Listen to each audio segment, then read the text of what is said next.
and we're at the Jewish Contemporary Museum in San Francisco to talk with feminist artist Judy Chicago. Now, Judy is probably best known for her 1978 iconic work, The Dinner Party. She recently released a new book called FRIDA KAHLO, Face to Face, and in it, she and her co-author, art historian Frances Barzello, delve into Frida Kahlo's work and life by holding a conversation about selected paintings. So what made you want to do this book project, and what were your goals for it? It's actually a wonderful story how it happened. Apparently, in the early 1970s, when I was first doing my research on women's history and looking for forerunners in terms of women's art, I had started putting together a slide library, and I guess I did a slide lecture, I think at the Women's Building, because I don't actually remember it. And at that time, Frida Kahlo was not very well known at all. People forget that. And I included some slides of her work that I had found. And in the audience was a young guy who was going to school in Los Angeles, who grew up to be the editor-in-chief of the New York office of Prestel. So when Prestel wanted to do a book on Frida Kahlo, Chris thought it would really be a good idea to try and do something different. And he remembered that lecture, and because that was the first time he'd ever heard of Frida Kahlo. So he contacted me and asked me if I would be interested in doing this. And so it was a kind of out of the blue opportunity, and I thought, well, that'd be interesting. You know, I've never done anything like that. Maybe I'll try it. But I told Chris that I'd only do it if I could work with an art historian, because after all, I'm not an art historian. And I specifically wanted the British art historian Frances Barzello, because she's an expert in two areas that I wanted to look at in terms of Kahlo's work. One, she's an expert in the history of female self-portraiture, which curiously is a context into which Kahlo has not been placed. And she's also an expert on the relationship between women and still life painting. And as I explored Kahlo's work, I realized with a start, her production is small, about 180 paintings, 80 of which are self-portraits, but 40 are still lifes. And so I thought Frances and I might be able to bring a new approach to Kahlo, and also one of my big goals was to look at her overall body of work, separate from her biography. And how did you and Frances Barzello come up with the idea of doing a conversation? Well, Frances came over from London to my studio, and we sat on the floor with all these pictures of Kahlo's that I had prepared, and we kind of started looking at them, and we started talking about them.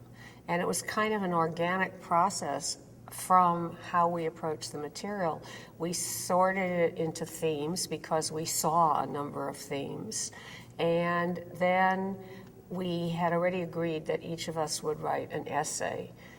And I think it was Chris's idea to try and actually have it as a dialogue, because he saw when we started, we did some sample writing, you know, she wrote, I wrote. And I think when he first saw those first examples, he thought, now this would really be interesting to put these together on a page, and so you could see these two points of view. When did you first encounter Frida Kahlo's work? That was what I was talking about in the early 70s, and I don't actually remember which pictures I saw at first, but you know, not very many, because there weren't very many sort of that had entered the discourse yet.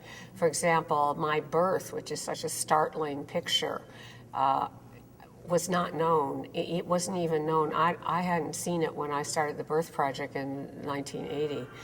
Because at that time, I thought there were no precedents in terms of Western art for images of birth from a female perspective. So whatever I saw were minimal examples. Because, you know, in the 70s, Kahlo was viewed as Rivera's wife who also paints. Why do you think Frida Kahlo became iconic in the feminist movement? Well, it's not just the feminist movement. A lot of things intersected in terms of Kahlo's being propelled into the stratosphere and the Frida mania that exists. First of all, the first wave of interest in Kahlo was, of course, from the feminist art movement, where a lot of women artists were looking for our predecessors and searching for evidence of women who'd gone before us. And I myself was looking to find some validation for what I was formulating then, which was the idea of creating a feminist art practice, which was art that at its core and its center was women's experiences in the same way that men's art has drawn on, men's experiences. And at that time in the 60s, when I was coming up in Southern California, it was a complete taboo for there to be any evidence of one's gender, if you're a woman, in your art. So I had excised all traces as much as I could. And after a decade, I got tired of that. I wanted to be myself. And so I was and that was when I also met Annie East Nin, and I was looking for ways of validating this notion of a female-centered art, which Annie East believed in, and obviously Kahlo's work exemplified. And so first there was the interest in her work by feminist artists, and Mandetta was extremely influenced by her. For example, the performance artist, she even recreated some of her work, like the notable painting with the skeleton on the top of the bed, but in her case she was embracing the skeleton. And then the second wave of interest came from Hispanic and Chicano artists because of her validation of her Mexican heritage and Mexican culture. And then the third wave of interest in Kahlo came through the gay and lesbian movement because of her gender-bending ways.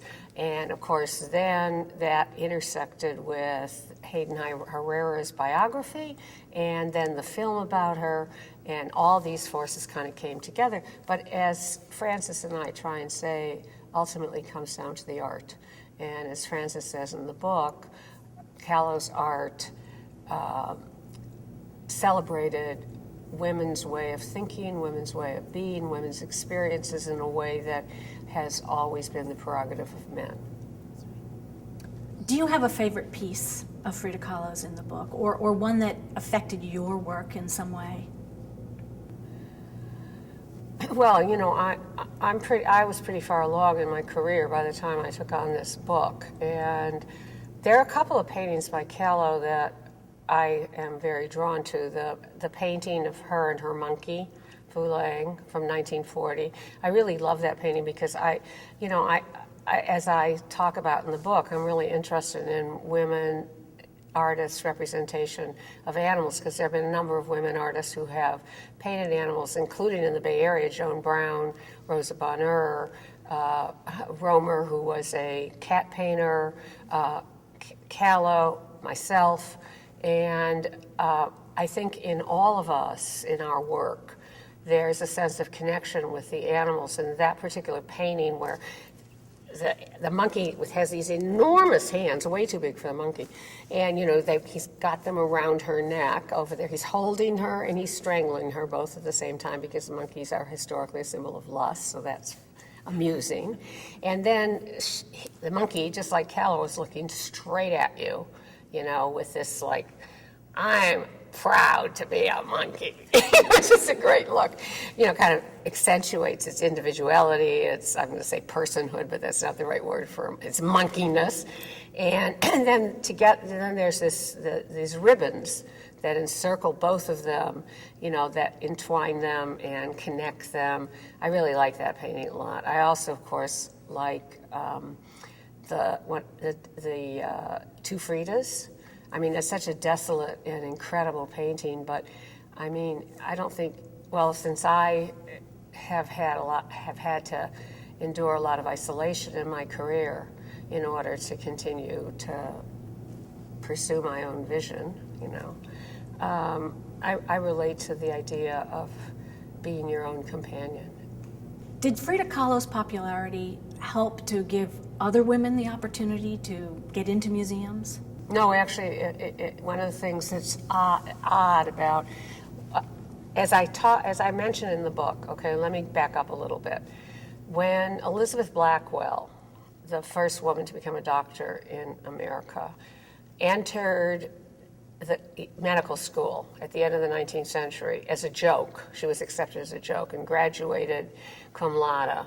Instead of opening the door to other women, the college firmly closed the door and passed a law excluding women. So my point is that the achievements of a single woman do not necessarily open the way for other women. And one reason in terms of art, and you can see this in both Kahlo and O'Keeffe, is the tendency to exceptionalize them. So if they are exceptional women and they somehow force their way into the male-centered narrative and canon of modern art, well, they have to be exceptions. And what doesn't come in with them is women's history, the history of women's art, the history of the feminist art movement, all of which provide context that broadens our understanding of their work. And by separating that, their work somehow looks odd. And in fact, I was talking in San Diego about Nikki de Saint-Phalle, who has a lot of work in San Diego, who lived there towards the end of her life. And there's been a recent book published by my publisher, Prestel, and I'm reading it, and I'm a great admirer of Nikki de Saint-Phalle's. And I'm reading, and she's like, Nikki is an exception. Nikki is an oddity. Nikki doesn't belong anywhere. And I'm like, that's the degree to which this exceptionalizing of women infiltrates women's own perception of themselves, so they don't even see themselves in what is a broad and important historic context, which is what I've been fighting for most of my career, which is to understand women's achievements not only in relation to the mainstream, but in the context and history of our struggle for equity, our struggle for psychological freedom as artists, and our struggle for a place.